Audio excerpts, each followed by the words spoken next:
Hi, hello everyone. I'll just wait a couple of minutes until people are slowly coming in. And if you have a question or a comment, just leave a super chat and I'll get back to you later. At the end, I'll respond to all super chats. I'll just post this now on Twitter. Okay. So I was intrigued to see that Putin and Xi Jinping talked Immortalisation Commission. Nothing new under the sun, kids. This is an old Soviet Bolshevik and Marxist dream, dare I say. You can trace this to Marx. And transhumanism is now the buzzword. There seems to be some sort of interest in transhumanism or not. Well, really everywhere. With the elites, they really don't want to die. This has got little to do with being boomers or any sort of mean like that. So let's just begin, however, before we read what Putin had to say and then read some of John Gray's work. You may be familiar with this fella here. One second.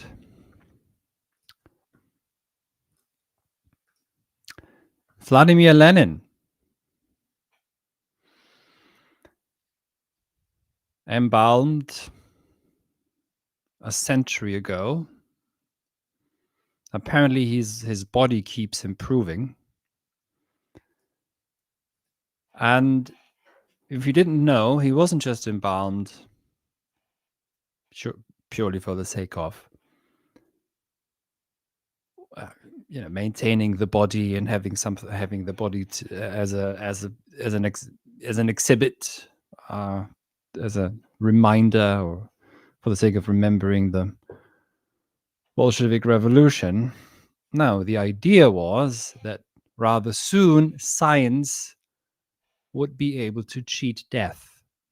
And this fever dream really begins sometime in the 19th century with the advent of modern science. Science is never to be divided from magical thinking. I'm not sorry to say.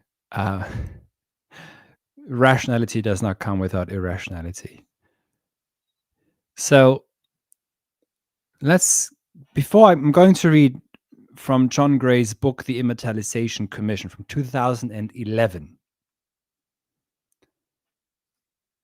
in a bit. But before that, let's just see what the hot mic caught Vladimir Putin and Xi Jinping say, and how. So Vladimir Putin and Xi Jinping, writes The Guardian, have mused on how organ transplants might lead to immortality during a brief exchange of small talk called on a hot mic at a military parade. By the way, I don't care at all whether this is possible. There have been articles coming out that, this isn't possible because X, Y, and Z. It doesn't matter. What matters is the ideology that drives this. Now, you can also trace this to some misguided Christianity, of course, as well. And by the way, before we really begin here now, also, let me just point out that we have a course starting actually tomorrow, if you're listening to this live on the Friday, tomorrow on the 6th of September, our new course on health and virtue begins, and the question of death will be really pivotal as well for you all to discuss if you're joining the course. So let me just show you briefly the enrollment page, which is here. And you can find the link to enroll in the description of this video if you're watching this on YouTube. And also, of course, just go to Halcyon Academy, and you'll find the link to enroll. So this starts tomorrow. Click here. You can join the seminars, or you join the self-study tier. So click here and enroll now. And you off to discussing health for the next 6 weeks. And perhaps you're also interested in Heidegger. I have a course on Heidegger on death and being. I'm also going to read from my book at the end of this live stream today, because I ended my book on death and being, which is, I think, provides an answer to the science frage, to the question of being. I ended that with transhumanism keeps coming up throughout the book, but I explicitly say that we need another, quote unquote, a different kind of breakaway civilization from this one, because there's something sinister about this, and it's striking that you can assume that Western leaders have the very similar ideas, even if they're mortal enemies of Putin and Xi Jinping. Yeah, there's nothing to do with them being authoritarian strongmen, as The Guardian says. It's not as though Western politicians are known to be heroic mortals or anything like that. Yeah, it's got nothing to do with that at all. It's not political. There's something else that's going to cut very deep. It has to do with science as an ideology, as a worldview. Science, the word itself means cut. There's a cut that occurs in modernity. So anyways, the Russian president was in Beijing on Wednesday with the Chinese leader, etc., as Putin and Xi walked at the head of a delegation of foreign leaders. State media aired live footage that captured parts of what appeared to be a private conversation. While they made their way towards a raised platform in Tiananmen Square, Putin's interpreter could be heard saying in Chinese, "Biotechnology is continuously developing." After a brief inaudible passage, the interpreter added, "Human organs can be continuously transplanted. The longer you live, the younger you become, and you can even achieve immortality." Oh, you know that Silicon Valley is working towards that as well, in different ways. Ray Kurzweil being one of them, and we're going to discuss some Ray Kurzweil in a bit, who, by the way, has been pushing backwards the singularity for many, many years. It's now 2029. It used to be 2015 or 16. Anyways, Xi, who was off camera, could be heard responding in Chinese. Some predict that in this century, humans may live to 150 years old. Putin confirmed later to reporters he had discussed prospects for significantly increasing human life expectancy with Xi. Both leaders have shown little intention of relinquishing power in their lifetimes. Okay. So, again, I don't really care about the politics of it. It's completely besides the point. You have to look at something else. You have to look at where is even this ideology coming from. The Guardian, in typical fashion, of course, they're authoritarian. Obviously, they just want to reign forever. Yes. And what about the global elite that's been dreaming of this for 2 centuries? H.G. Wells, the Huxleys, even the Darwins. Where's this coming from? That's the question you have to ask, not this nonsense. Anyways, 2024, Putin instructed lawmakers to establish a research center called New Health Preservation Technologies, dedicated to combating aging. The project focusing on developing technologies that prevent cellular aging, neurotechnologies, and other innovations aimed at ensuring longevity. And the funny thing is, when you read an article about this chap at Cambridge who's been doing this at Cambridge for decades now, is trying to stop cellular aging, then the Guardian probably write, in glowing terms about this gentleman and his important research for preserving humanity, blah blah blah, and extending life expectancy, well, maybe democratizing it even. But if Putin and Xi Jinping talk about that, then it's completely evil. Because again, all this ideological, political stuff is completely besides the point. The question is why this belief, why, to just quote John Gray, why is there a strange quest by science to cheat death? And what does this entail for mankind? That is the question you have to ask. And of course, the Guardian is incapable of doing so. So let's leave the Guardian behind. It matters not what else they've got to say. We're now turning to John Gray's book, and I'm going to read from it quite extensively, long passages. But again, I'd just like to point out that if you're interested in Heidegger on death and being, do buy this course right here. There's a link in the description of this live stream. For Heidegger, it's very clear. If you cannot even ask the Seinsfrage, the question of being, the question for the meaning of being, without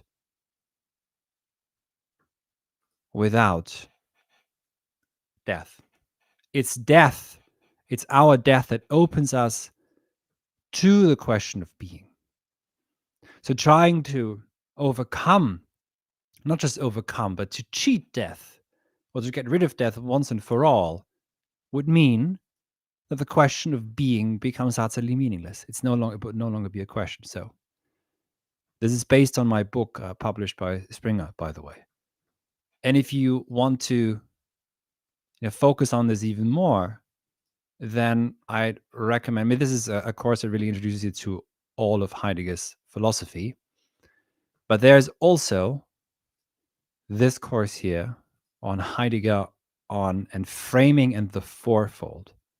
Heidegger, in his later writings on Enframing or Gestell and the Geviert, the Fourfold, says that we have to become mortal in order to step outside the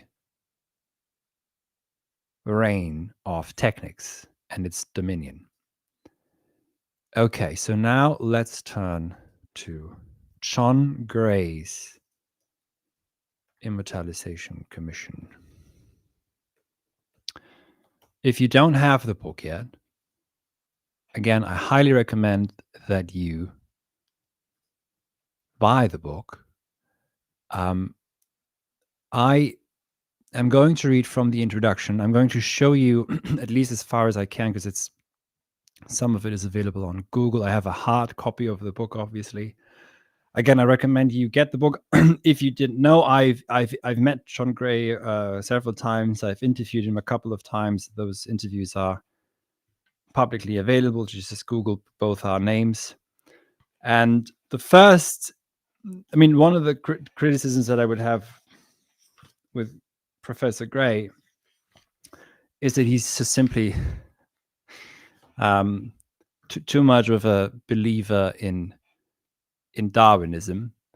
And I remember in 2015 when I interviewed him at the LSE before he gave a talk, I did push him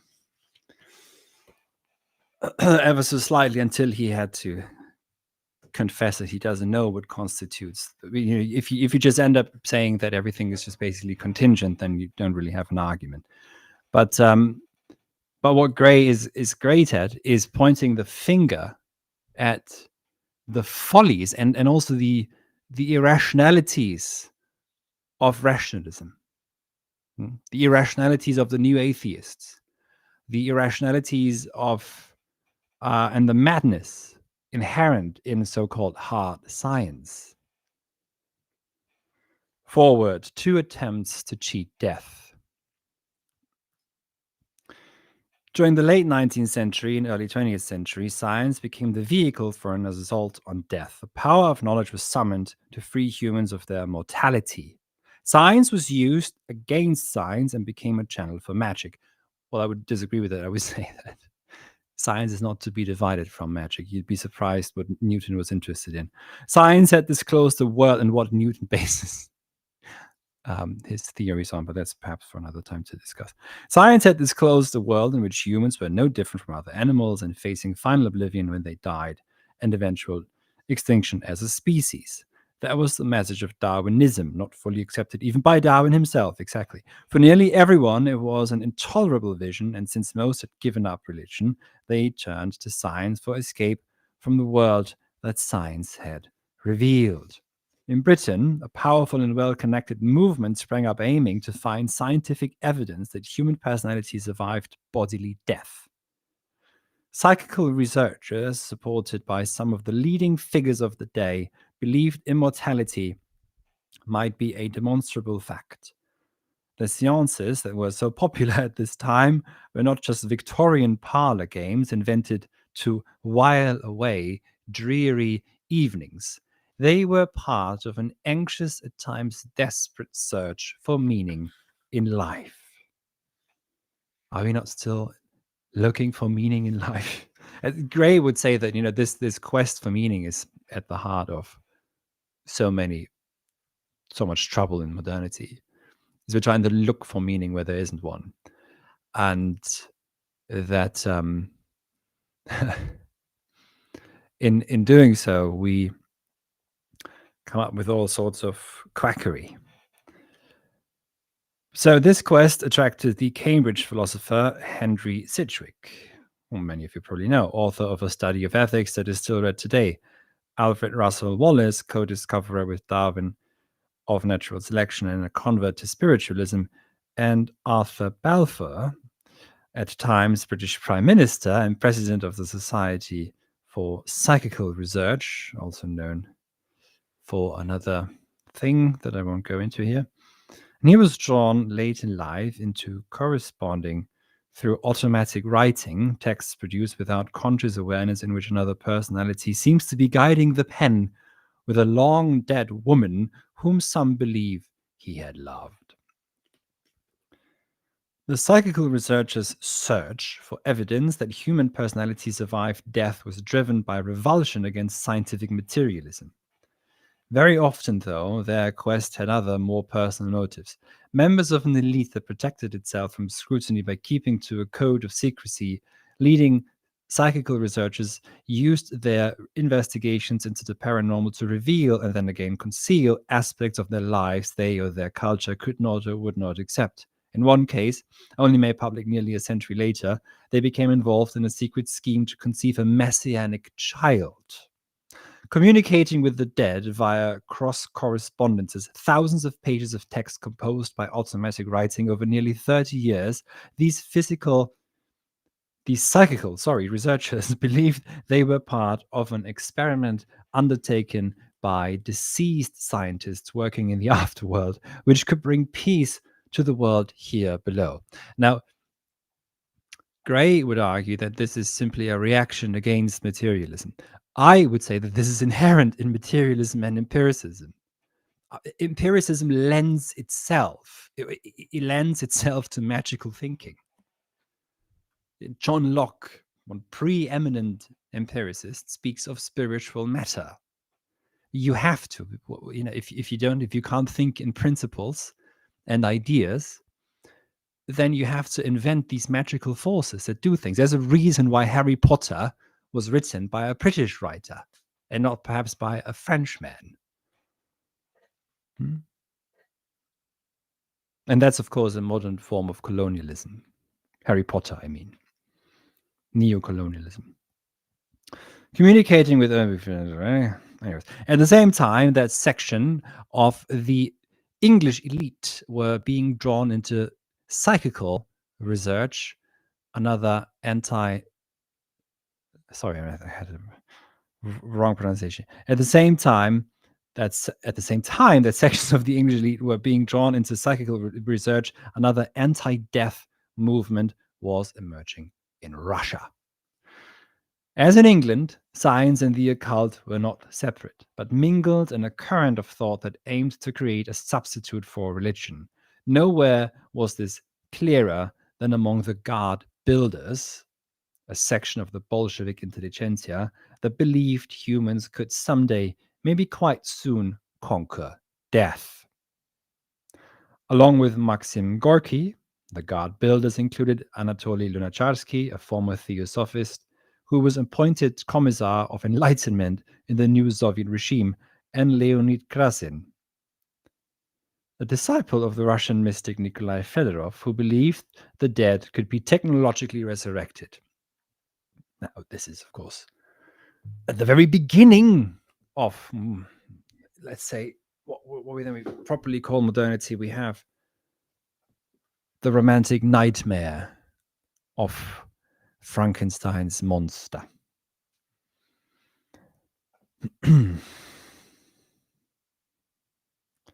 So this technological resurrection, I mean, Frankenstein, of course, is not resurrected.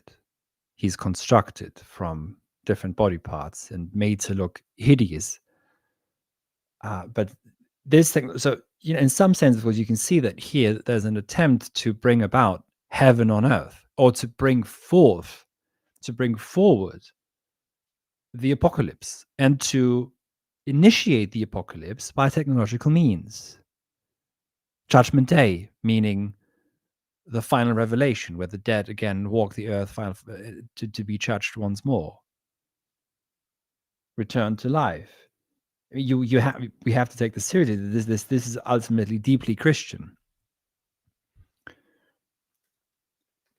Krasin, who became Soviet Minister of Trade, was a key figure in the decisions that were made about preserving Lenin's remains by what came to be known as the Immortalisation Commission.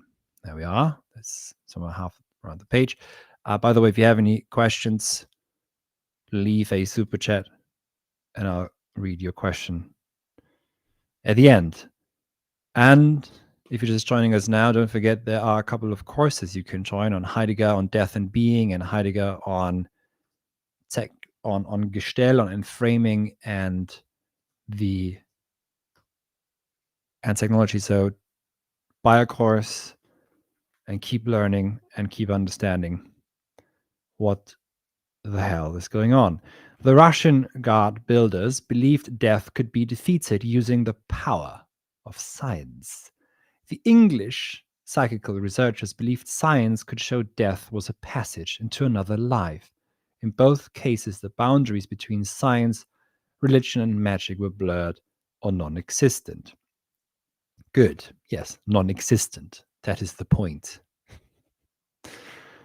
In Russia, as in Britain, science was used to evade Darwin's lesson. Humans are animals with no special destiny assuring them a future beyond their earthly home.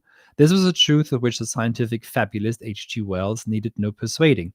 Wells devoted his life to persuading anyone who would listen that an intelligent minority must seize control of evolution. He traveled to Russia to meet Gorky and Lenin, leaders of the new Bolshevik regime, which he believed could lead humankind out of the chaos of history, the slaughter bench of history, as Hegel refers to it. That could be ended. That is the point. So at the heart of the project of transhumanism, be it in Silicon Valley, be it in 19th century Victorian England, be it part of the Bolshevik Revolution, ultimately aims at overcoming history itself, ending history. I have a video here on this channel, also on Alexandre Konjev, on the end of history, if you're interested.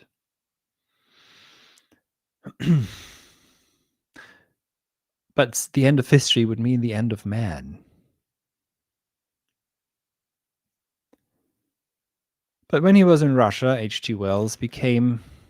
So I need to scroll further down. But when he was in Russia, Wells became involved with a woman, later to become his life partner, who had learned that there was no way out.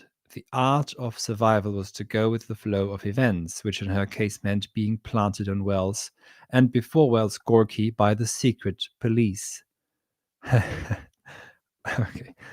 The revelation of how the woman he described as his lover Shadow had managed to survive shattered Wells' view of the world. Unable to break with a lover he could not understand, he discovered he was no different from the rest of humankind.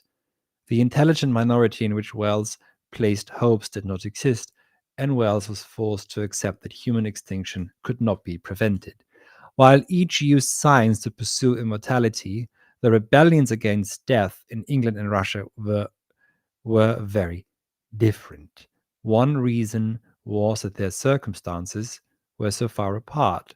Throughout the period when psychical research flourished, British life had an unbroken continuity.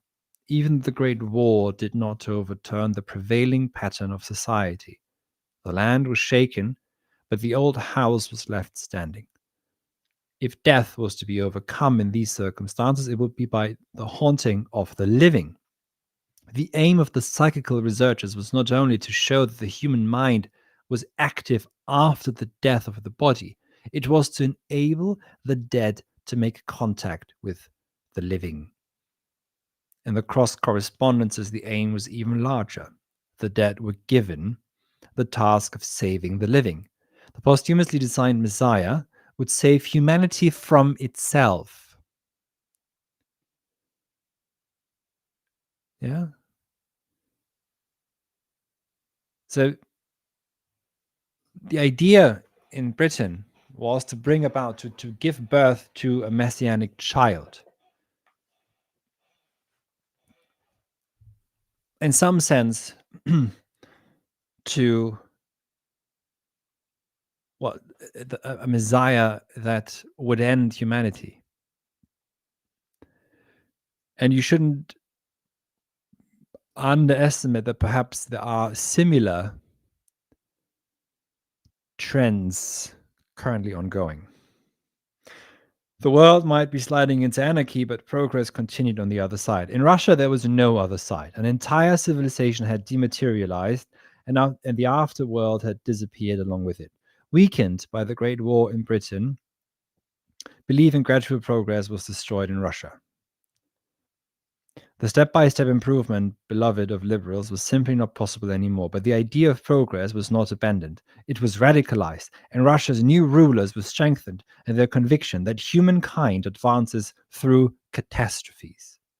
Not only social institutions, but also human nature had to be destroyed and only then rebuilt. Once the power of science was fully harnessed, death could be overcome by force. But to achieve this, the human animal had to be remade, a task that required killing tens of millions of people. Both the god builders and the psychical researchers believed humans had powers beyond those recognized in the science of the day. In fact, scientific investigation of the paranormal failed to reveal the new human powers of which they dreamed. Instead, it showed the limits of conscious awareness and the vast tracts of life that can never be governed by human will. Much in the study of the paranormal was what we would now call pseudoscience. But the line between science and pseudoscience is smudged and shifting. Where it lies seems clear only in retrospect. There is no pristine science untouched by the vagaries of faith. An old fairy tale has it that science began with a rejection of superstition. Good point. This is really a fairy tale. In fact, it was the rejection of rationalism that gave birth to scientific inquiry. Exactly.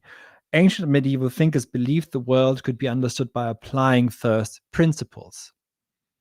Modern science begins, and this is the salient point, when observation and experiment come first, and the results are accepted even when what they show seems to be impossible. I would say something else, though.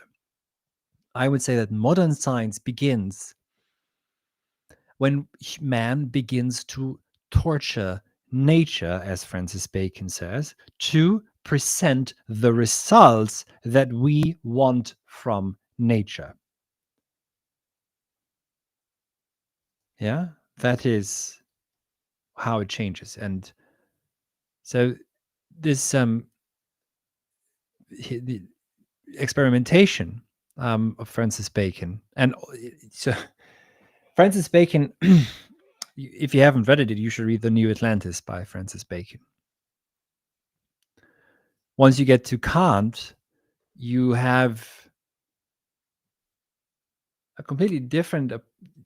Kant is the revolutionary thinker that he is, because with him, formal logic becomes applicable to experience. Experience, in fact, begins to be structured by. It begins to be structured by the principles of formal logic, for example, the principle of non-contradiction. That's to say, objects are to appear without contradiction, without resistance, if you like. And objects are not given, they are formed by the categories of the mind. And even objectivity is a projection of subjectivity. There may be things as they are in themselves, and there are appearances. But those appearances are just a manifold of appearances. Those get formed, transformed in representation in the mind and projected back out. That forms the object against the screen of objectivity. So what we lose in modernity is actually access to what beings are. That's what drives modernity.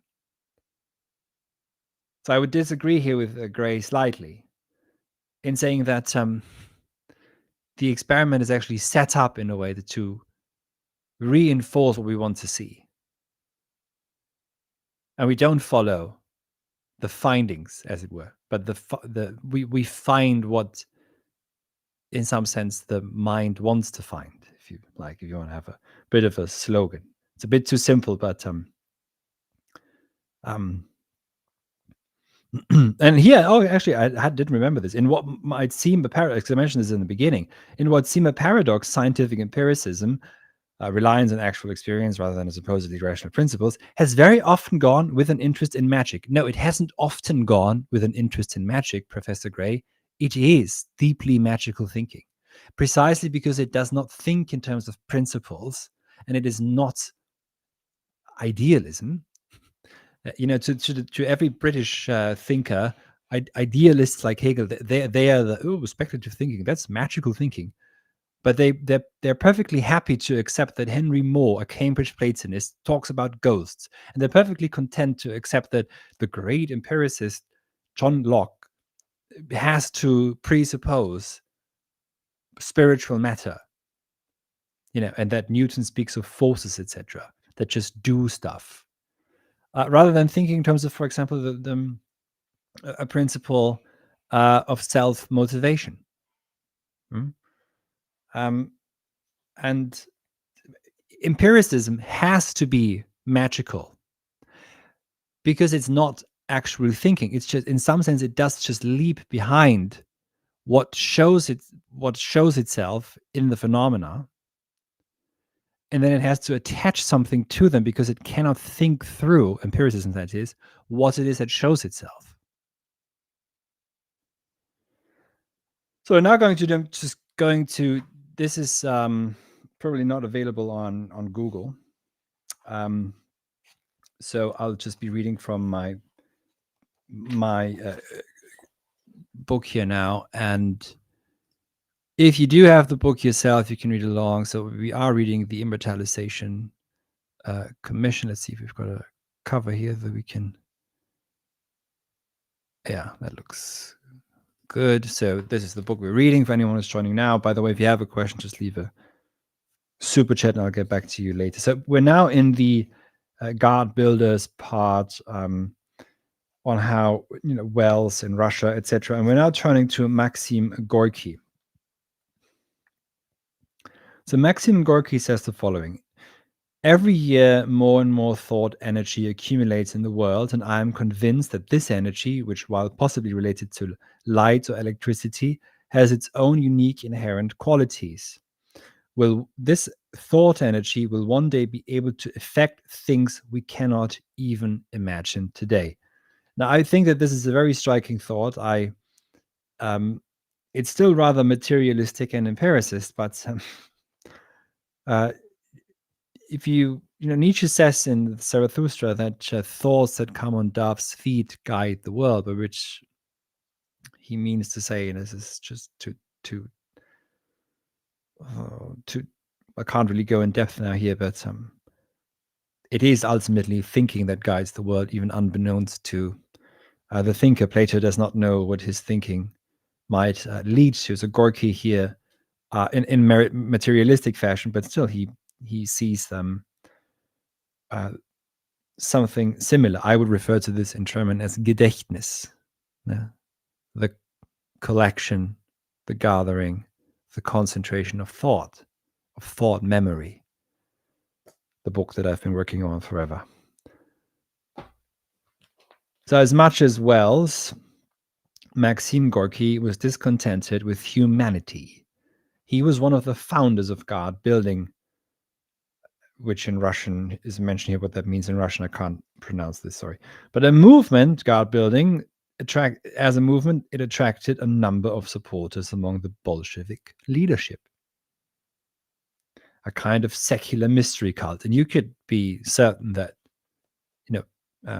Putin and others in Russia are still aware of those mystery cults and also want to bring about heaven on earth in different ways, in their Christian ways, perhaps. A kind of secular mystery cult God building was another part of the late 19th century European current in which occultism and science marched hand in hand, as they always do. The God builders, why do we hear these stories that the people at OpenAI believe that they are building an AI God? It's not a coincidence.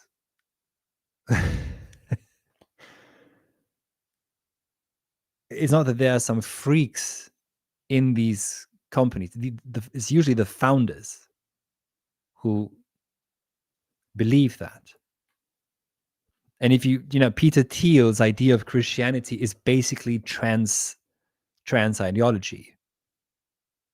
And he said, don't just change your sex, don't just change your outer appearance and take hormones. No, you have to change everything about you. Then you're fully Christian. In his novel Confession from 1908, Gorky portrays individual humans as worthless bundles of petty desires. But the species is potentially all-powerful, and humanity, that trembling creature, can be transformed into an undying god, he believed. Gorky's friend Anatoly Lunacharsky, the other main founder of the God Builders, who would be Commissar of Enlightenment in the Bolshevik government, summarized the philosophy he shared with Gorky in a note on the book. Yeah, I always think it's just utterly hilarious that socialists, communists, etc., always think that it's just having a commissar and a commission is going to solve. You can bureaucratize your way to immortality. You can have bureaucratic programs for enlightenment. And by the way, Mendelssohn, one of the arch nemesis of Kant, actually believed that also. And we have inherited that enlightenment. We believe that enlightenment comes through programs. A study program, for example.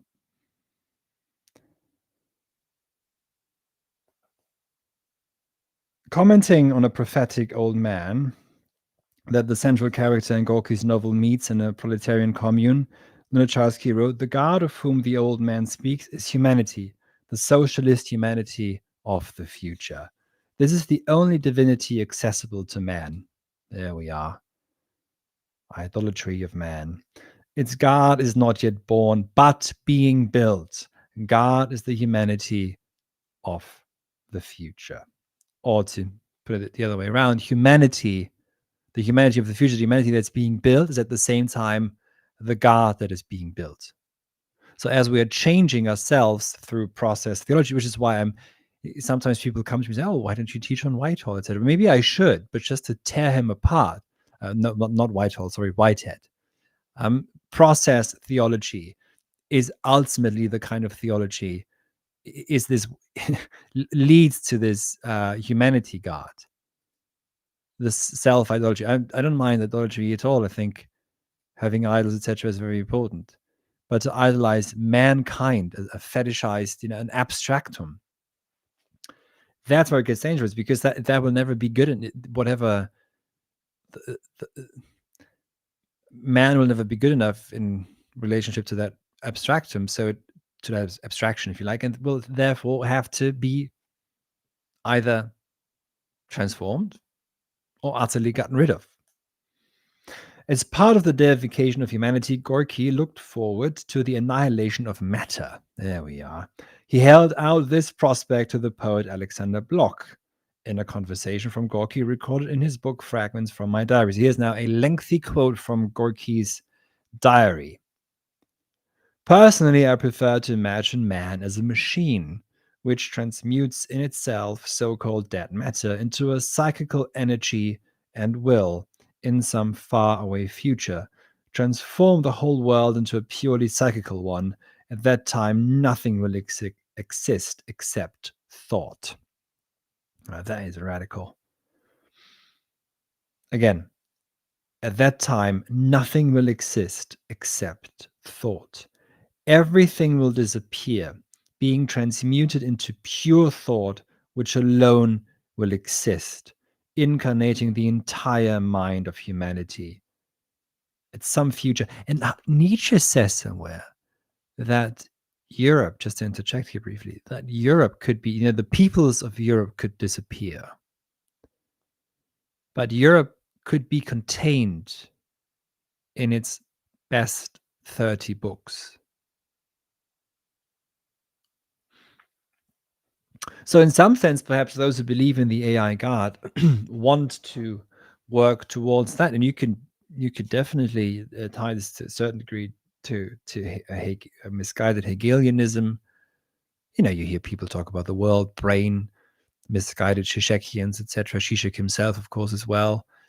And Marx himself. Marx wants to get rid of the human being, ultimately.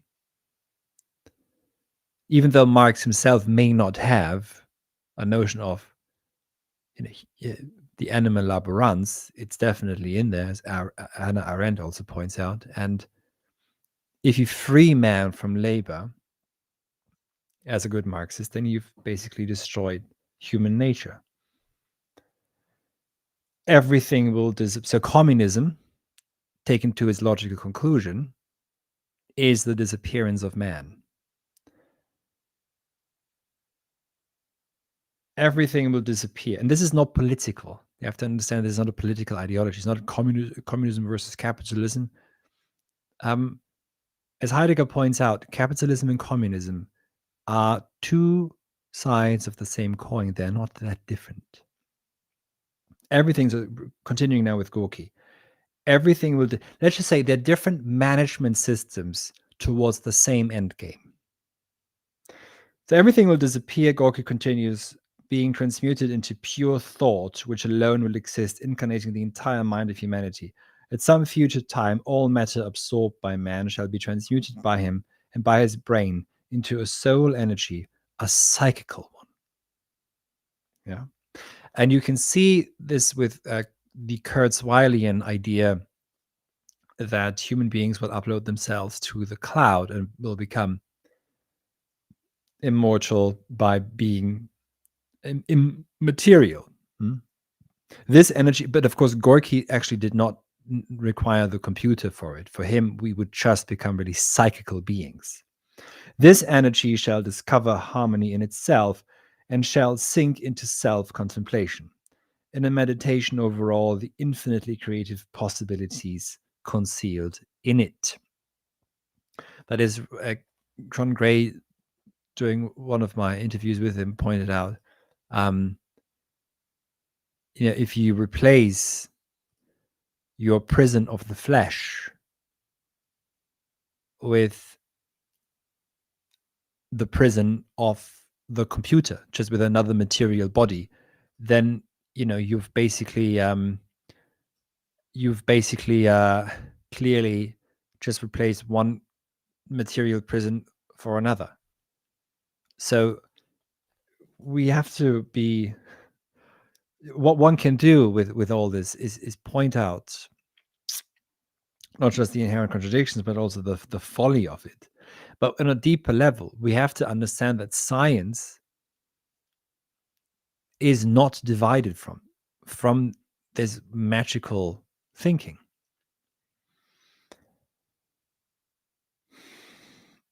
So for some, this is a dismal fantasy, but for Gorky, it is definitely what he wants. Ernst Mach, for example, inspired the ultra-rationalist philosophy of logical positivism. He joined, so Mach you heard of him, of course, joined occultists like the anthroposophist Rudolf Steiner in the Monist League, a group founded by the German biologist Ernst Haeckel. So for Haeckel, monism was not just a philosophy of science, it was a new religion of evolution, anti-Christian, and for some of its followers also anti-Semitic. It was Haeckel who, towards the end of his life, joined the German ultra-nationalist Thule Society, who first gave currency the idea that Jews were members of a quote-unquote race.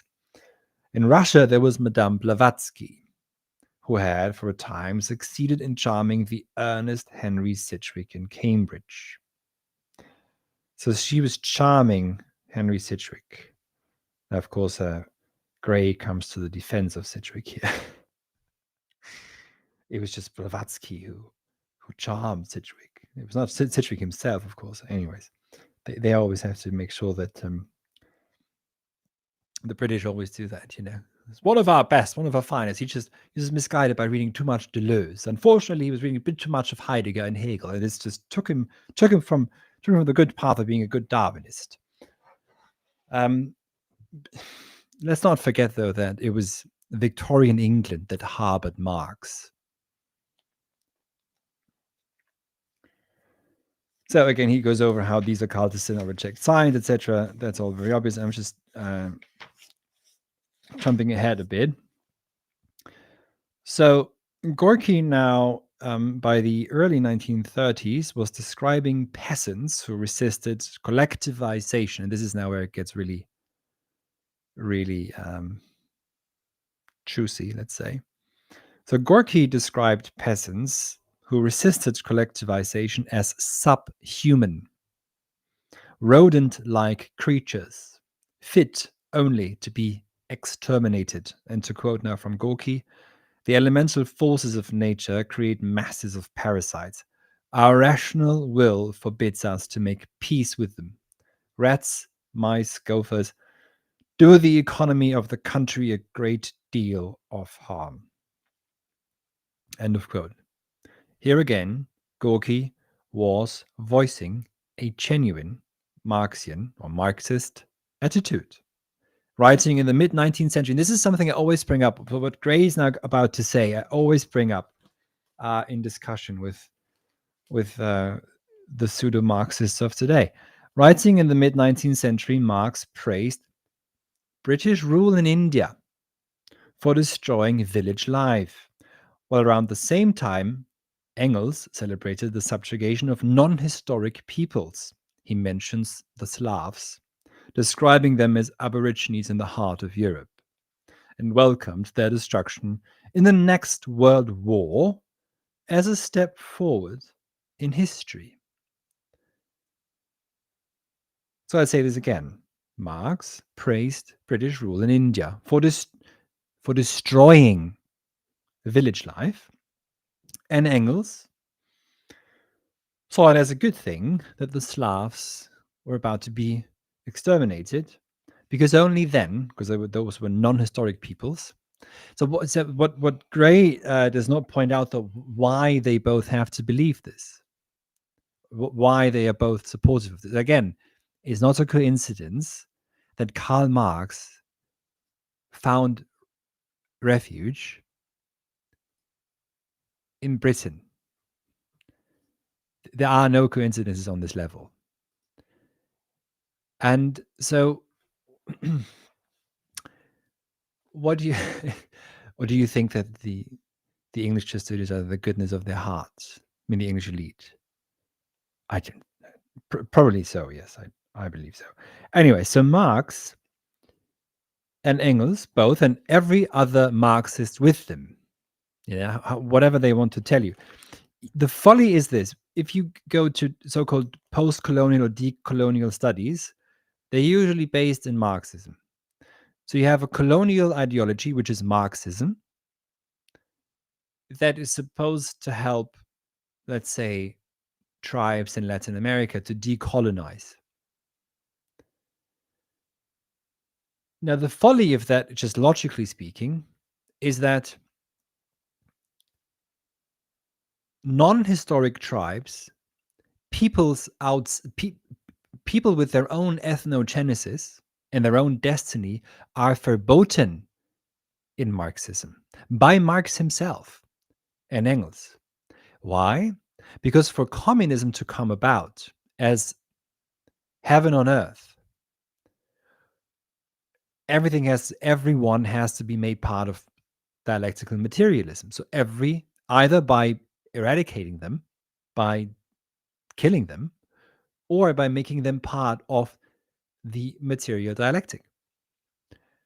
And that again is necessary to work towards the ultimate destruction of mankind.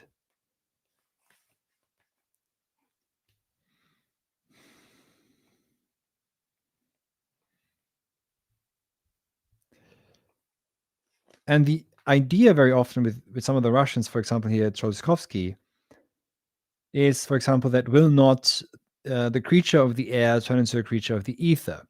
These creatures will be born citizens of the ether, of pure sunshine and the boundless expanses of the cosmos. Thus, there is no end to life, to reason, to perfection of mankind. Its progress is eternal. You can see echoes here of, again, a misguided Platonism, a misled Aristotelianism, the perfection of yourself in terms of virtue, striving in theoria towards the unmoved mover, etc. But in fact, what you have here is an overappreciation, let's just say, of, or an absolutization of an abstract universal.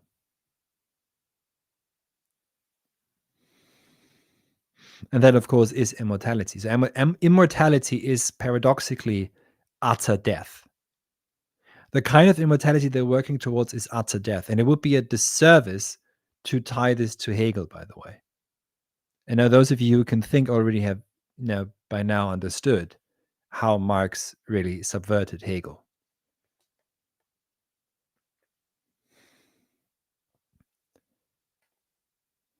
In this materialist rapture, the dead will be resurrected by the power of science, severing their links with the flesh. Humans will enter a deathless realm. Lower life forms, plants, animals, and unregenerate humans will be left behind or else eradicated. All that will remain will be the pure thought Gorky envisioned in his conversation with Bloch, infinite, immortal energy. So the transformation of the human being, of humanity that they want, is in some sense, are the fever dreams of engineers, of the Homo faber. And we can see, though, that as I mentioned before, there's an Aristotelianism and a Platonism, etc. These are misguided echoes, shadow images of genuine thinking, of genuine ontological thinking that immanently can lead you to see, if you want to go down the road of Plato, the beauty as such in the beautiful, or allows you to see or strive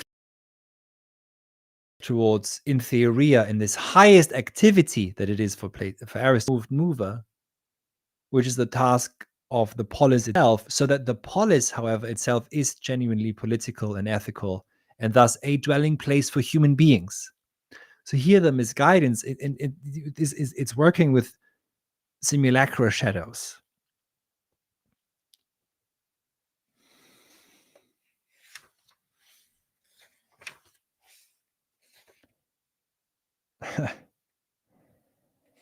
So I really recommend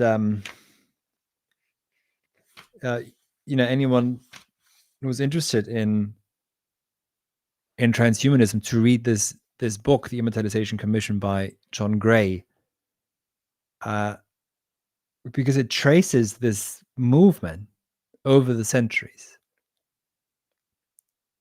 and also shows you that it's not really anything new.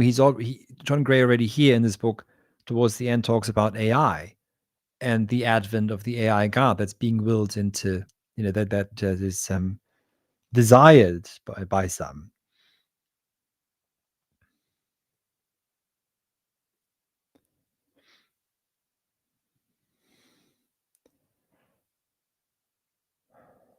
Just thinking about whether I should read this.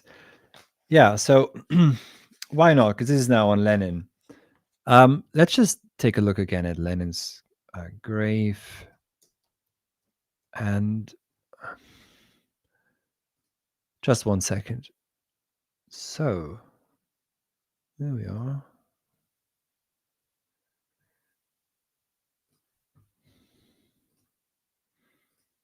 By the way, if you have a question, just leave a super chat and I'll get back to you in the end. And in the meantime, as I'm looking for the right picture, maybe this is a good one here. Yeah. Check out our courses on health, on Heidegger, on Enframing, and the Fourfold that all address these issues of humanity, of mortality, technology, etc., and these fever dreams. So, only days after Lenin's funeral, Krasin published an article in the communist newspaper, The Architectural. I can't read the Russian here. It's this, yeah. That's what the newspaper is called. Anyways, the article was titled The Architectural Immortalisation of Lenin, urging that Lenin's mausoleum should be a site that surpassed Mecca and Jerusalem. Strange to choose these two. In grandeur and significance. I mean, obviously, you should understand that this is explicitly now tying the Bolshevik Revolution to the Abrahamic faiths. So the Bolshevik Revolution is a continuation of Abrahamic religion, is what this says. Yeah, anyways. On the 25th of March 1924, after deliberations involving Cherchinsky, it was announced that the body would be re-embalmed. 3 days later, the funeral commission that had been set up to organize Lenin's interment was renamed the Immortalisation Commission. The cubic shape of Lenin's tomb was inspired by the artist Kazimir Malevich, who had designed sets for a futurist opera, Victory Over the Sun, which promoted the idea of a coming Superman. The founder of suprematism, Malevich, viewed abstract geometrical forms as the embodiment of a higher reality.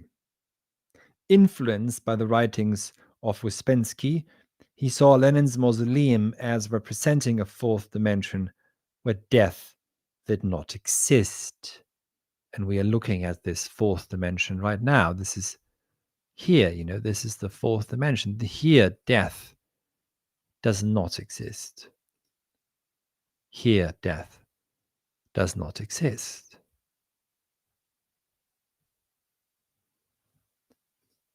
This is a fourth dimension for them.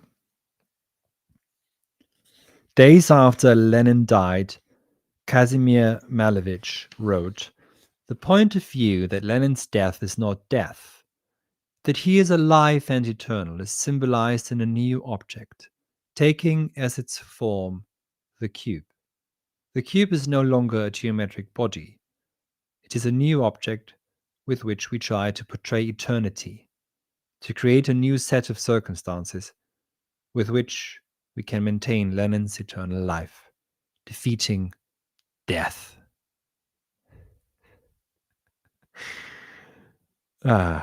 Wonderful. So let's just see. So Lenin's cubic mausoleum was a monument to this belief in the conquest of death.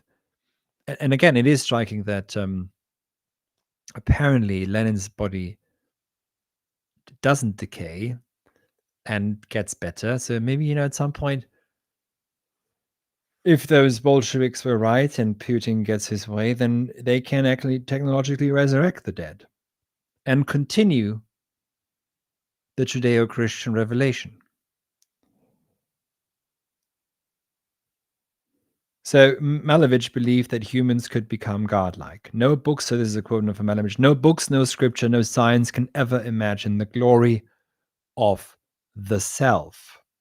which appears as man, the only God that ever existed, exists, or will ever exist. And in some way, if you think about AI, I mean, current so-called AI, large language models that regurgitate everything that's been written and published on the internet over the past decades. So AI, so-called AI, LLMs can spit back out at you and average everything out. What it is that human beings have produced, and it averages that out, and that makes it seemingly perfectly objective, and it can also produce some, new text as long as within certain parameters. Of course, it produces a new text all the time, but it also just, as you know, steals, copy pastes basically, and then rewrites barely. Now, in some sense, if the AI overlords believe that they are building God, what they are building is ultimately a golden calf, an idol of the self of what quote unquote humanity has produced and published digitally over the decades, and has also been able to digitize over the past decades. So in that sense, Malevich was a visionary, unbeknownst to himself, that this God is currently being built towards. It's going to be a very average God in the end, but one that, if you follow through the logic of it, also does not require the human being in the end. Because once you've averaged out, once you've digitized everything and you've averaged everything out, you don't need anyone to send any more prompts. It's all stored forevermore on silicon-based computers, and so that's the new deity. At times, Malevich seemed to believe that he had himself become divine. Quote, "This is how I reason about myself and elevate myself into a deity, saying that I am all and that besides me there is nothing." After he died in 1935, Malevich's ashes were taken to a field where they were buried under an old oak tree. A concrete cube was placed to mark the spot. A few years later, war came, and all trace of his grave and the cube was lost. That's when I like John Gray the most, when he does this. He's so dry, and it's so wonderfully passive aggressive. So of course, Lenin's cube still stands, and to this day, and reminds us of the millions and millions and millions slaughtered for the sake of reaching immortality, apparently.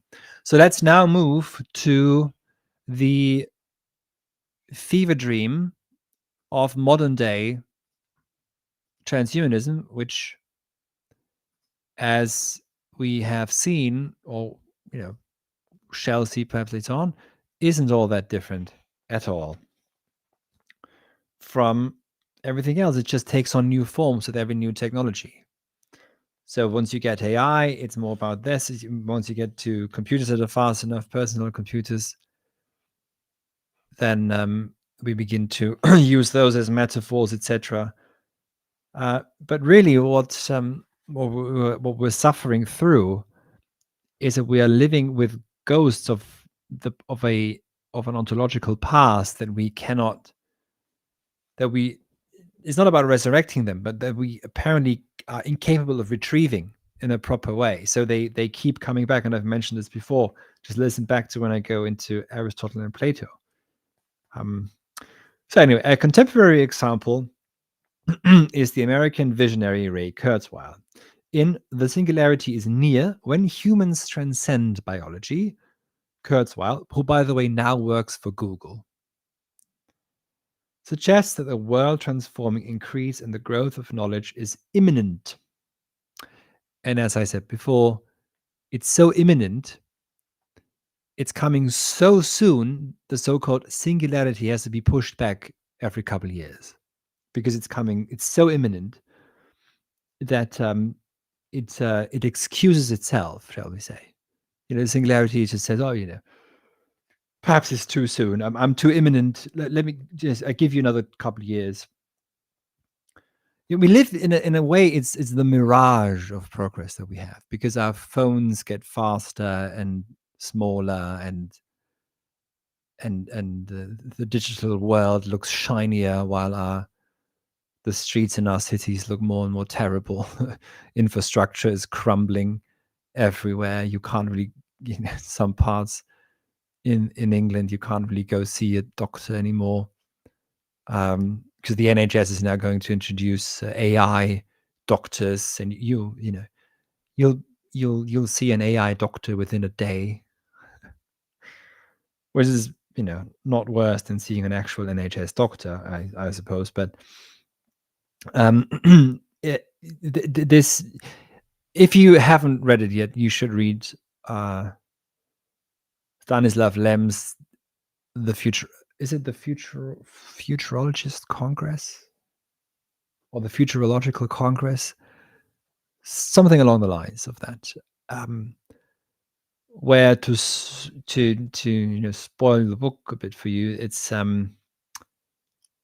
funny that in the end there's this shiny utopian future where everything is just wonderful and everything works and is efficient. Don't we all dream of government efficiency, of solving the problem of traffic? Wow. And everything is clean and everyone's rich, and it turns out that I've people are basically wearing glasses and are being drugged and they eat slop and they live in absolute shambles, and that is that wonderful future. And yeah, it's some areas in London are not too far from that, anyways. So the singularity, of course, is imminent. Don't forget, it's imminent. It's coming very soon. 2029. It's now 2025. 2026 very soon. If you have memory, if you still have working memory, by 2029, the singularity, I make a bet now, still won't be here. And Ray Kurzweil will push it back again. Human ingenuity has created machines with exponentially increasing capacity to process information. Given the law of accelerating returns, it cannot be long before artificial intelligence overtakes its human inventors. Okay, this is in 2011. To all those of you who are a bit younger. Yeah? So this is before ChatGPT. Already, artificial intelligence is mentioned. And before 2011 was mentioned too, around the year 2000, 1990, all the time. Anyways, at that point, Kurzweil believes the singularity will be such that, quote, technology, and this is published by Gray in 2011 by Alan Lane, so that's Penguin Publishing, Penguin Books, I mean. And that means, of course, that the book he quotes from Kurzweil is much older than 2011. When was this book published? 2008, 7? I mean, Kurzweil's book. So 2009. Yes, so 2009. So written, then I would guess, in 2007. So these ideas have been around for not just decades, centuries, and they have to do with science. I implore you all again to read Francis Bacon's The New Atlantis, where the new Temple of Solomon, for whatever reason, is also mentioned. So Kurzweil writes the following: technology appears to be expanding at infinite speed, does it now? Of course, from a mathematical perspective, there is no discontinuity, no rupture, and the growth rates remain finite, though extraordinarily large. But from our currently limited framework, this imminent event appears to be an acute and abrupt break in the continuity of progress. So you see, when all, and that's an extremely bad argument. That's not argument at all. If you argue in this formalistically logical manner, and in the way in which Kurzweil does, expanding infinite speed, it seems to be accelerating returns, etc., etc., then this in itself, Kurzweil he's smart enough to admit. He's clever. He's clever, sly and clever. He's smart enough to admit that it's not going to go anywhere, really. You can't scale up intelligence. Hence, there must be, what did he say? An abrupt break. And what is that? What does that remind you of? If you're programmed to be a good Christian, does that remind you of some sort of rapture? Some sort of sudden break, some sort of sudden revelation that's going to occur in history? Changing history forevermore as the Jesus revolution did, supposedly. So what someone like Kurzweil does, I want to point out, is he writes in a manner that triggers, he doesn't argue. He triggers certain response mechanisms that he knows is there in his audience, in his readership. That's what he does. It's a sort of neo-Christianity. The immediate effect will be a sharp acceleration in the rate of scientific progress. Humans will change. This is now John Gray writing again. But here's again a quote from Kurzweil. Sorry. Humans will change their own thought processes to enable them to think even faster. When scientists become 1,000,000 times more intelligent and operate 1,000,000 times faster, an hour would result in a century's progress in today's terms. Oh, okay, good. Well, we'll have wonderful drone warfare then for everyone. Machines will go further, pooling their intelligence and memories. Quote again from Kurzweil, humans call this falling in love, Kurzweil notes, but our biological ability to do this is fleeting and unreliable. Fusing themselves with machines, humans can leave the flesh behind. But again, you'd just be replacing one prison of the flesh for another. So even now, Kurzweil believes people can extend their lives long enough to ensure that they will never die. In Transcend, 9 Steps to Living Well Forever, he sets out a plan of diet, exercise, vitamin supplementation. Does that remind you of anyone? Does it remind you of perhaps influencers on Twitter and YouTube? Do you think that perhaps it's not a coincidence that this is being pushed if you're looking for health advice? That this is what sometimes then you see? Anyways, preventative medical care, he believes, will enhance longevity to the point where technology can overcome mortality. Biology has inherent limitations, he believes, and in order to overcome these limitations, the human organism will need to be remodeled. There we are. This is what he actually wants to tell you. You see, this is what Kurzweil does. It's like the witch in Hansel and Gretel. Gives you a candy stick, and what you really wants is to kill you and eat you. Here's what Kurzweil says. We will be able to re-engineer all of the organs and systems in our biological bodies and brains to be vastly more capable. Now, this is not, of course, this is not what Kurzweil and others want. This is about something else. This is about, in quite a literal fashion, becoming Victor Frankenstein themselves and producing homunculi who are entirely, if you get a brain implant from a private corporation, or if you allow a private corporation to exchange your body organs, you are copyrighted, trademarked material of that corporation.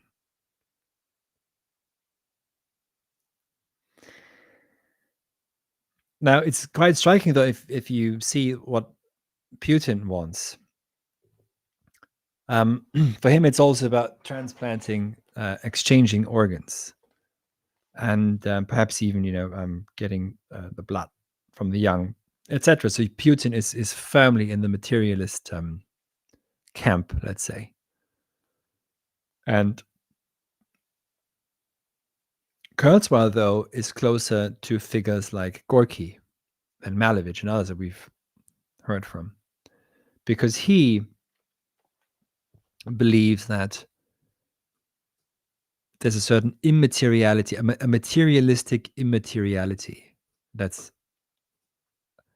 can be brought about. But one cannot be suspicious enough then of Ray Kurzweil.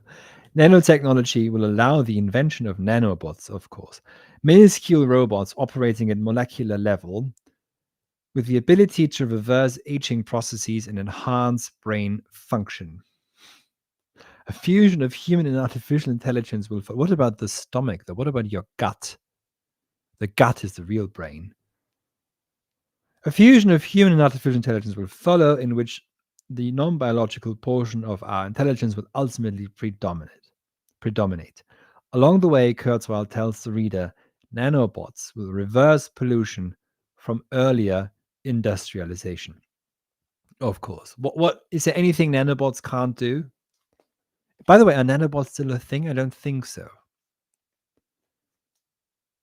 Having ceased to be biological organisms, humans will lack the vulnerabilities of natural life forms. They will acquire bodies, but the bodies will be virtual entities or foglets, clusters of nanobots that can change their shape at will. And these, again, a quote from Kurzweil, these nano-engineered bodies will be far more capable and durable than biological human bodies. Now, given do you know people who live really terrible, have really terrible health habits? The human body can endure a lot. People live in abject poverty, in dirt, in their own feces in some areas. People live in the desert. Human beings live in in extreme cold. We make do. The human body is extremely capable of withstanding extreme situations. It's a lot more durable than any car. And the great thing about the human body is if you cut yourself, the body heals itself. That is one of its principles. That is what the body is. A nanobot can't do this.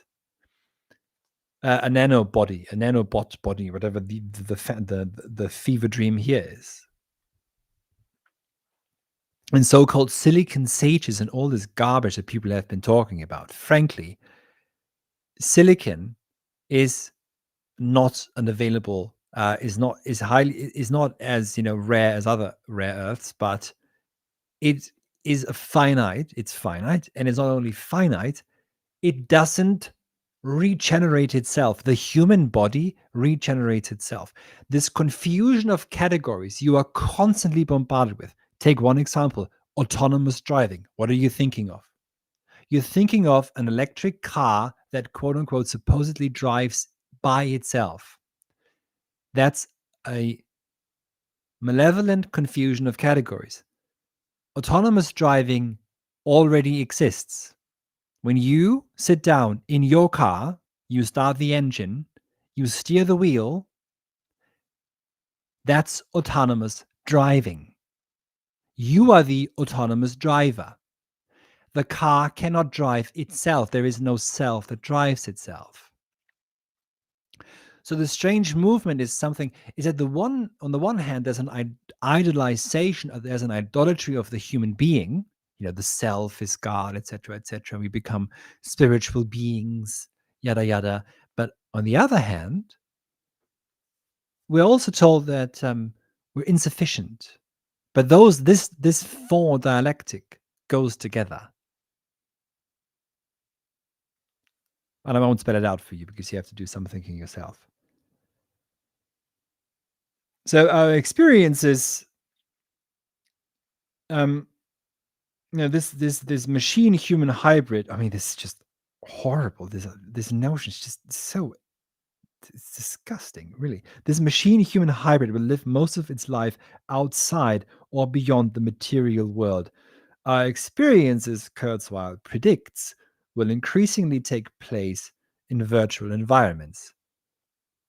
Now, do you wonder why he works for Google? I wonder why he doesn't work for Meta, actually. And of course, Facebook had to corrupt also the beautiful Greek word meta. Of course, they have to corrupt everything that they touch, don't they? Zuckerberg, Kurzweil, etc. Inhabiting a virtual afterlife, post-human minds will have the bodies they always wanted. You see, the body you always wanted. Here we are again. This is one thing we're going to discuss at the philosophy of health course, the health and virtue course, which, by the way, begins tomorrow. Body image. Yeah. So why do we, instead of trying to become genuinely healthy in body, mind, soul, spirit together, why do we want to produce a certain body image? Why do we want to, and of course, this body image that is here, so I'm just showing you the enrollment pages. So head over to this page and join the course now. Seminars begin tomorrow. If you're watching this on Friday, the 5th of September, tomorrow is the 6th of September.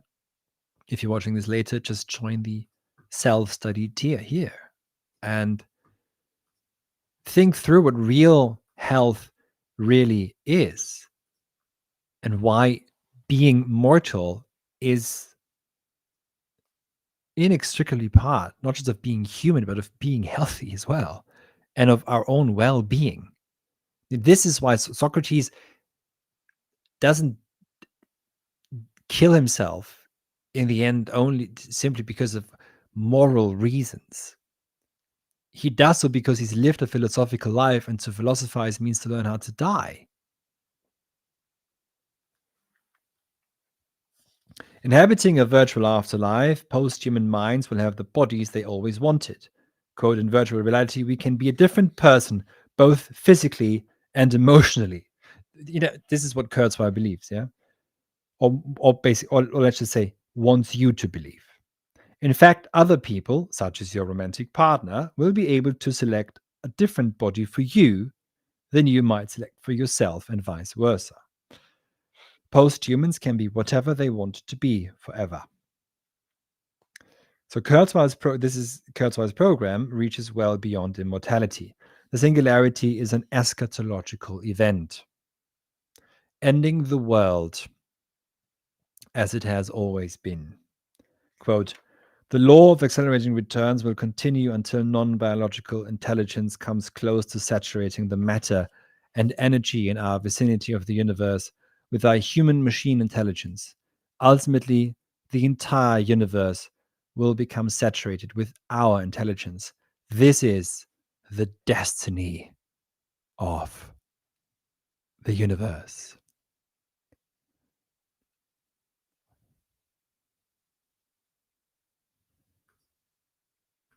Oh, yeah. I'm sorry, Locke, I had to block you. I don't want your kind here. Yeah. No offense, but you're not adding anything. And now Gray continues. Process theology is one more philosophy of progress, an attempt to solve the problem of evil by positing its disappearance over time. Since God is not fully actualized in the world, evil cannot be eradicated in one all-encompassing transformation, but evil can be gradually overcome. As God comes more fully into being. Meliorism, the belief that human life can be gradually improved, is usually seen as a secular worldview, but the idea of progress originated in religion, in the view of history as a story of redemption from evil. Philosophies of progress are secular religions of salvation and time, and so too is the singularity, as John Gray points out. As Kurzweil writes it, the history of the universe is divided up into epochs of increasing self-awareness. In the coming epoch, which is imminent, the universe will become sublimely intelligent. Human consciousness will become cosmic consciousness. I understand why, thinkers like Kurzweil and others go in that direction. But the task of the human being is a different one. The task of the human being is to be the carrier of genuine memory, which continues to transform in time and through time, and in doing so, to be genuine stewards and preservers of nature, and not to inflate human consciousness to cosmic proportions, which is exactly, if you just look at what so-called AI is currently doing, what is it doing? It is what? It is attempting to construct a deified human self, and by averaging out everything that we've produced, and in doing so, to make that average human intelligence objectified and prevalent, and perhaps even in control of, well, not the universe, but to spread it across the universe. One of those ideas is, of course, that we become an interplanetary species, so-called species, and that is achieved by substituting our frail human bodies with robot bodies, spreading our consciousness throughout the world.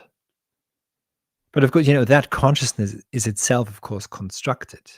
It's not just human consciousness. What's consciousness? Having a toothache, being aware of your headache, being aware of your hangover. What's consciousness? No, this is a constructed consciousness. Perhaps, for those of you who have eyes and ears, the film AI by Spielberg, and wasn't Kubrick a producer of that film, is rather telling in that regard, let's just say. What kind of consciousness is supposed to survive?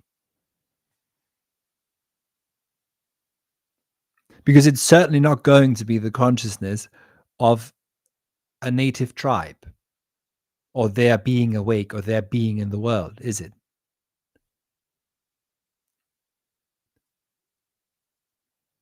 Just as one example, it's going to be a constructed consciousness, homogenized into and flattened into dialectic materialism that has one end game: being rid of the human being once and for all, and all genuine diversity.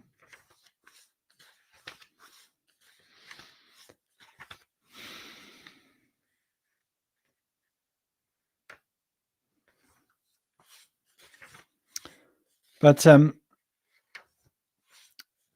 let's just point out also that what it would mean if we really got rid of the human being, and John Gray is really of death. And John Gray is very strong on this. He says, and the various theories of transhumanism, as well as in Kurzweil's, the human individual mind is uploaded into a virtual universe. In both cases, a speck of humanity becomes part of a cloud of consciousness or information. Whatever survives, the individual is extinguished. Death is not conquered, but triumphs unnoticed. So Gray, again, he's a bit too humble. He should make this point a lot stronger. What Gray here points out is that what the so-called seekers of immortality, the transhumanists, really want is total death. Immortalism is a program for human extinction, a vanishing act more complete than any that seems likely in the natural course of events. Humans will certainly disappear, but extinction means no more than returning to the undying chaos from which they came. But in the transhumanist, immortalist scenario, humans engineer their own extinction, intervening in the evolutionary process to create a new species, the animal that yearned to live forever puts an end to its own existence. Well, I agree, but only to the point that so it's not the animal, because there are clearly ideologues who propagate this, and the digital virtual realm as we know it is basically coded in such a way that we do accept at some point virtual quote unquote immortality, which entails total extinction of mankind. So you have to think about the digital. You're watching this on YouTube right now, aren't you? You have to think about the social media platforms that you encounter. Let's not forget, Twitter was bought by Elon Musk, another purveyor of the transhumanist agenda, another propagator of it. So let me just find my Heidegger book, which I have a PDF of somewhere. And well, where is it?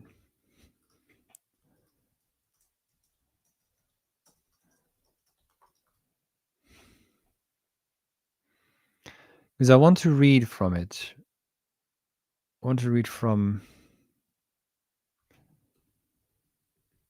the end of the book.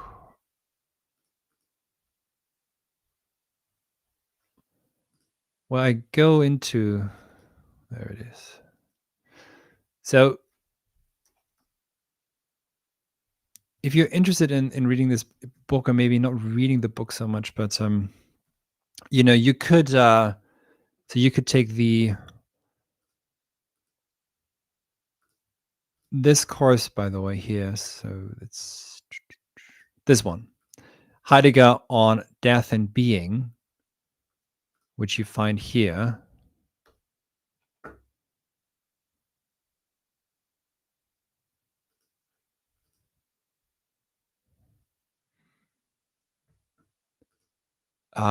That course is based on the book, so it might be easier taking this course than reading the book. The book really goes into all aspects of Heidegger's thinking, is quite compressed.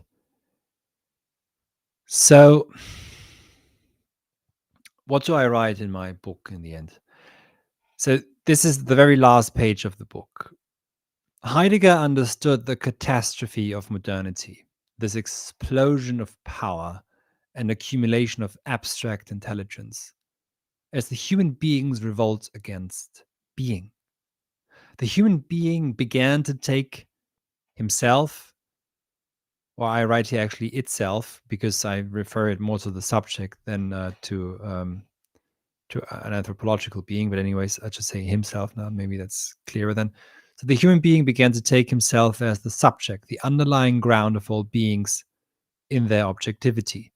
The revolt against being is epitomized for Heidegger in Descartes' notorious dictum of the ego cogito. The sum is here simply posited, not questioned further, the Ich bin, the I am.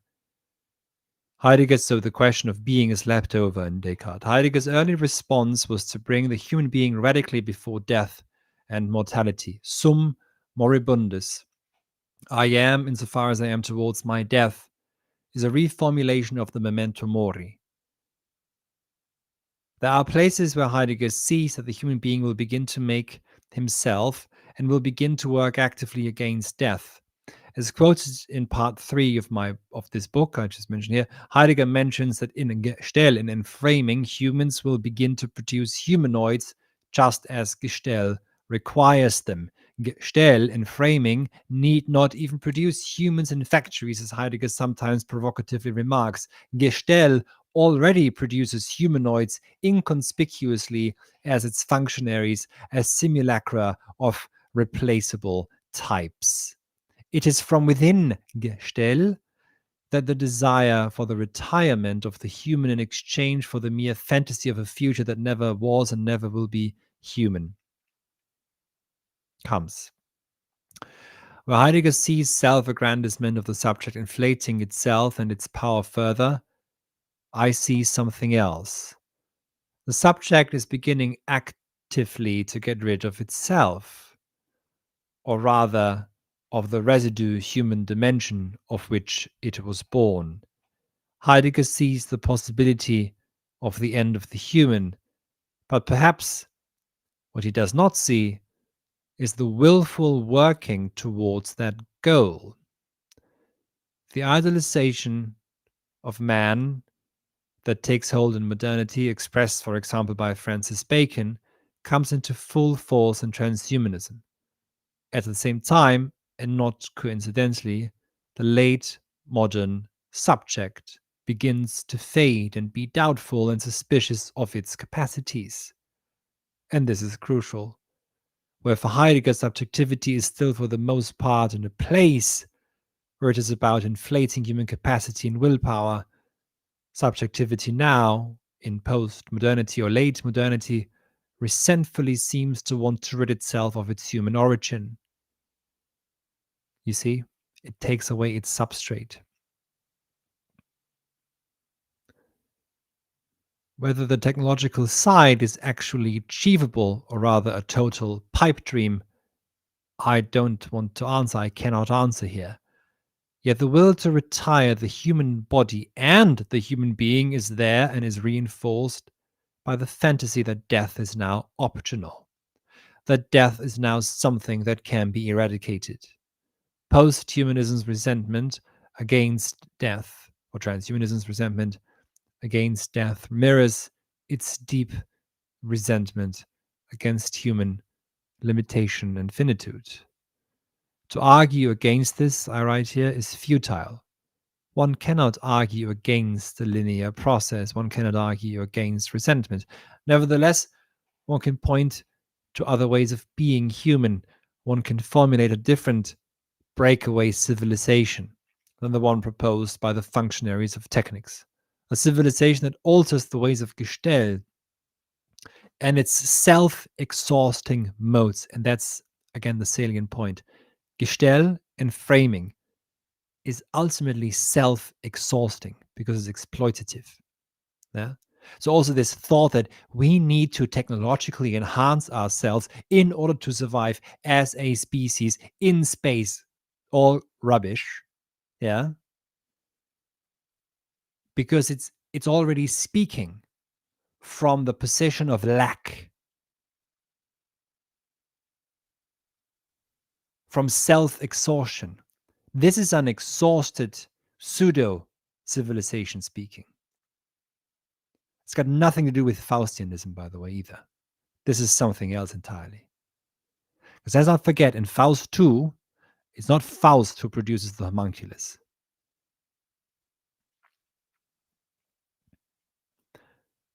So again, Gestell is self-exhausting. It exhausts itself. That's why it's so destructive.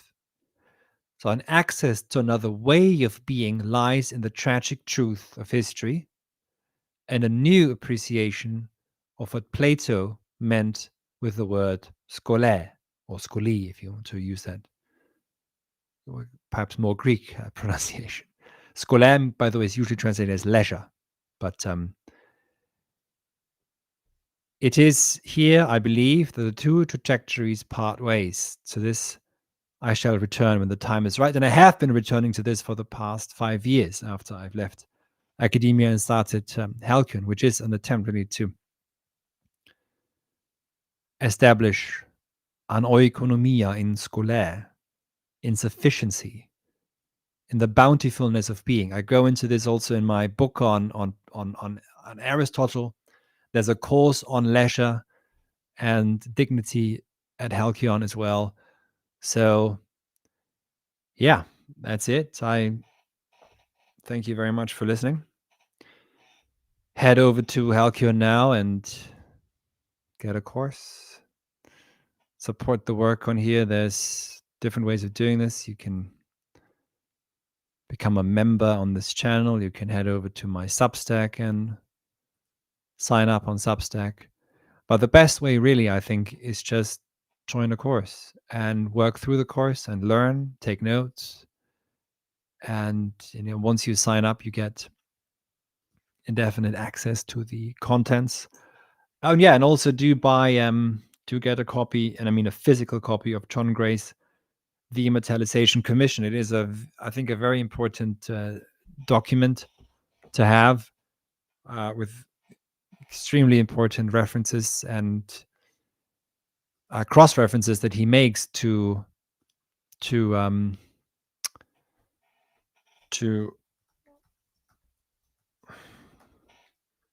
between the different movements that led to what we now take for granted as our scientific world. And if you are so inclined, you can, of course, also read my book. If you happen to be a student at a university, just get a copy through your library. So order a copy for your library, and um,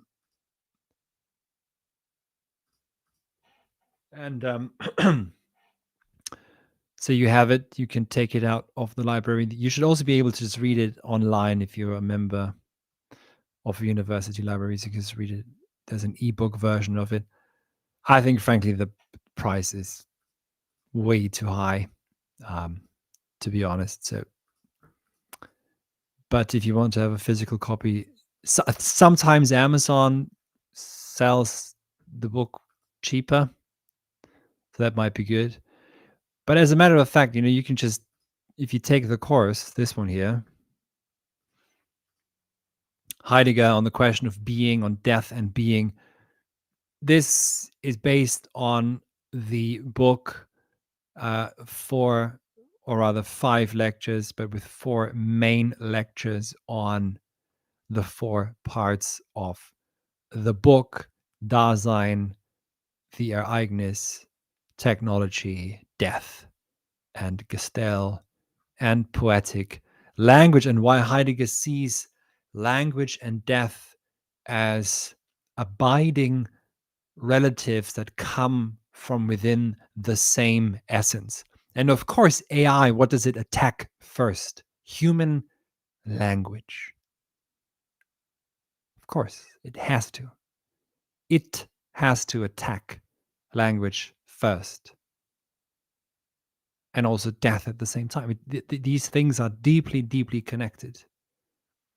The ultimate aim of the immortalists, as John Gray also says, is the eradication of the human being. Don't be fooled. It will be the total victory of death. It will be total annihilation if the transhumanists have their way. And the siren song is that you'll be immortal.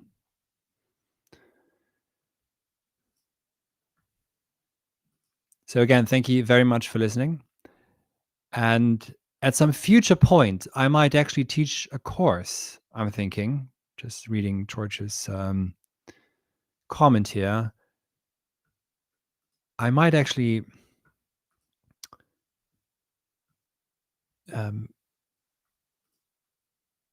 teach a course on Stanley Kubrick's 2001: A Space Odyssey. And this video, by the way, that you're referring to, George, should be available for members.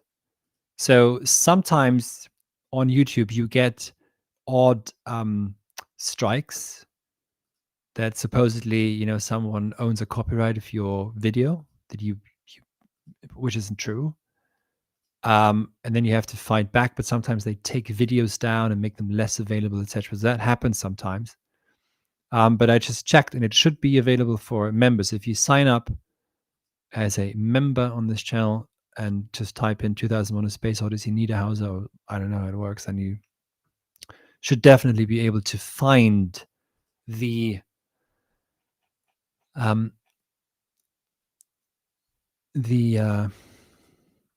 video. And also, just say again, maybe if you get your hand on a copy of my book, just the last 2 pages might be really relevant for what we've been discussing, or what posthumanism and transhumanism actually want. And I always think it very striking that figureheads like, talking heads, basically, that's what he is, like Zizek, during the COVID days, proclaimed that after COVID we'll be coming back, but we'll be post-human. So why is this neoconservative, even platform, but he never said anything original, but also, well, that's why.